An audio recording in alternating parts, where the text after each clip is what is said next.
So we've got some relays now. The men's 4x100 metres relay, T11 to T13. It's the T for track, the 1 meaning visual impairment, and 1 being very severe, 2 not severe, and 3 the least severe of all.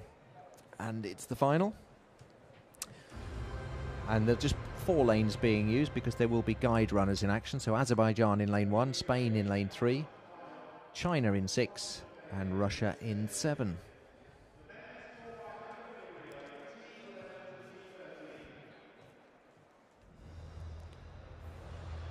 Now, I always worry about the relay with people dropping the baton, but Great Britain not in the final, and we pretty regularly drop the baton, so I don't need to worry. I can be completely impartial. There's the Azerbaijani athletes setting off on the first leg. Here's the Spaniards.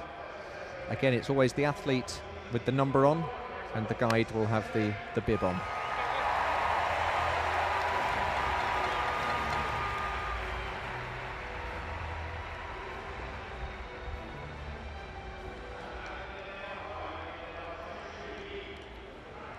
Chinese runners qualified in a time of 43.31.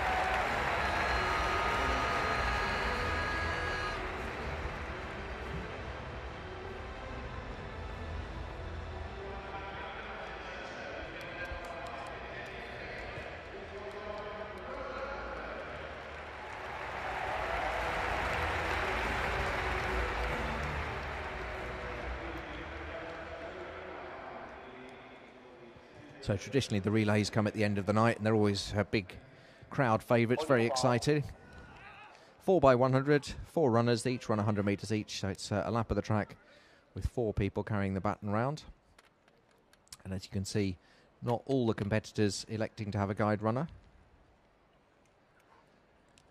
But because the categories are T11, T12 and T13, the T11 runners will need guides because they will be either completely blind or have such little vision and they'll be made to wear a blindfold, so it's a level playing field.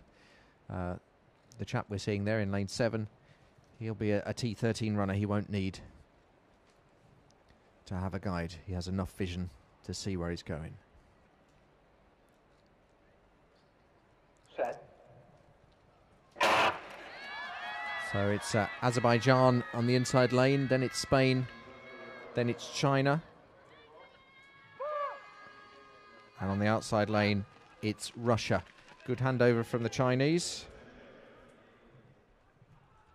And the Spanish. And you notice the crowd have gone completely silent, and this is because they've been asked to keep quiet so that the runners can hear the handover.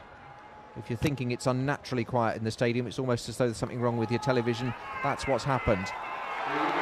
And now they're allowed to cheer as the last handover is taken. And it's Russia against China. Russian with the guide runner. It's going to be really tight. The Chinese athlete at the line. Is the Russian going to get him? I think the Russian just got him at the line. That's the best finish we've seen all night. Russia against China. 2 superpowers up against each other in the men's 4x100 metres. It's hard to tell because the guide runner was between the 2 of them. The Chinese athlete running on his own. The Russian had a guide. They don't know yet. They don't know yet who's won. I don't know yet. I called it. I think the Russian just got it. But we're waiting to see. Let's watch this again. They're showing us a replay. We still don't know who got it. China against Russia. At this stage, the Chinese athlete goes to the front. And it looked like he was going to win it. But then he ties up slightly, and the Russian comes back at him. The Chinese athlete dipped with his head. The Russian may have pushed his chest forward. I honestly don't know. I'm going to say it was Russia. What do you think, Natalia? Call this one for me. Who's won this? Russia on the near side, China on the far side. Goodness me, it's close, isn't it? It's Russia. I'd go for Russia. It is Russia, yeah.